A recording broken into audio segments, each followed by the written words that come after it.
अरावली पर्वतमाला की प्रमुख चोटियाँ, जो कि 3 भागों में अरावली विभाजित की जाती है, जिसकी चोटियाँ आपको मैं बताता हूँ। उत्तरी अरावली की प्रमुख चोटियाँ, रघुनाथगढ़ जो कि सीकर में है, उसकी ऊंचाई है 1055 मीटर। फिर 2 नंबर आती है मालखेत, सीकर में है, जिसकी ऊंचाई है 1052। फिर 3 नंबर है लोहागरल, झुंझुनू, 1051। फिर देखो भोजगढ़, वो कहाँ है, झुंझुनू में है, 997 है। फिर आता है खो कहाँ है, जयपुर में है, इसकी ऊंचाई है 920। फिर आता है अदवाड़ कहाँ है, झुंझुनू में है, जिसकी ऊंचाई है 840 मीटर।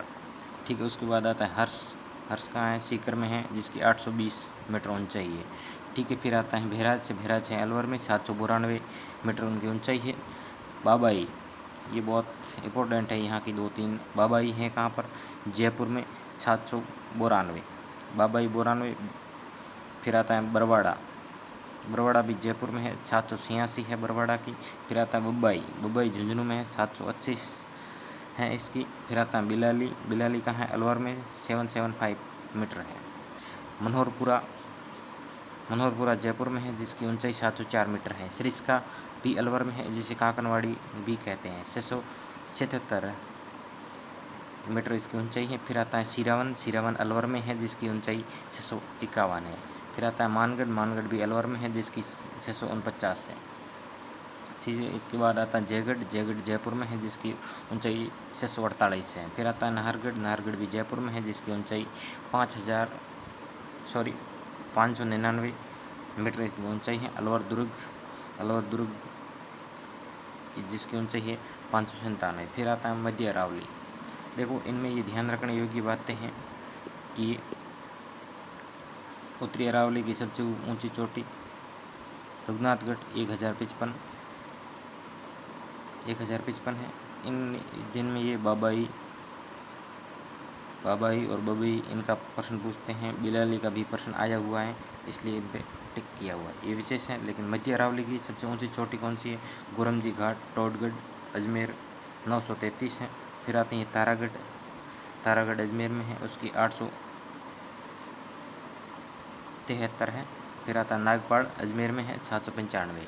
तो ये देख सकते हैं कि उत्तरी अरावली में पर्वत चोटियाँ थोड़ी कम है, किसकी तुलना में? दक्षिण की तुलना में।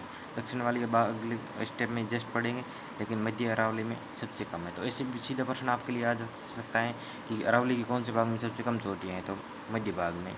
ठीक है, और सबसे ऊंची चोटी कहाँ पर है? दक्षिण में।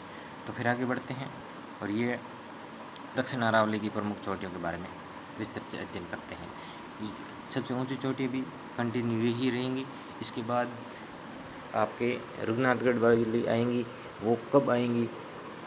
ठीक, रघुनाथगढ़ यहाँ आएंगी जयराज के बाद। तो इसके सभी ऊंची चोटियाँ कहाँ पर हैं? दक्षिण अरावली में। ठीक है, देखो, अरावली की प्रमुख चोटी के बाद एक गुरु शिखर कितनी है? 722। इसको ये याद रखना है फीट में, 5665 फीट है। ठीक है, शेर कहाँ है? सिरोही में, 1597 है। फिर आता है दिलवाड़ा सिरोही में, 1442 में। जरगा देखिए उदयपुर में है, 1431 है। फिर अचलगढ़ है सिरोही, 1380। आबू पर्वत 1295। कोमलगढ़ राजसमंद में है, जो कि 1224 है। धोनिया उदयपुर में है, जो कि 1183 मीटर है। ठीक है, फिर आता है जयराज सिरोही में है, जो कि 1090 है। इनके बाद किसका नंबर आएगा ऊंची? अगर क्रम से पूछ ले तो उसके यहाँ आएगा आपको रघुनाथगढ़ वाले का। ठीक है, फिर देखो ऋषिकेश कहाँ पर है? सिरोही में है, 1017 इसकी है। फिर देखो कमलनाथ, ये कहाँ है? सिरोही में, 1001।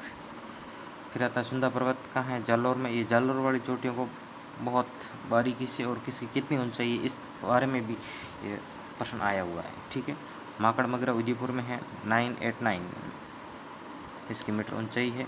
फिर देखो सज्जनगढ़ उदयपुर में है, 938 है। फिर देखो सायरा उदयपुर में है, जिसकी ऊंचाई 794 है। ठीक है, 74 है। फिर देखो डोरा पर्वत, ये भी जालौर में है, डोरा पर्वत जालौर में है, जिसकी ऊंचाई है 869। फिर आता नागफणी, ये उदयपुर में है, 867। फिर आता गोगुंदा उदयपुर में 840।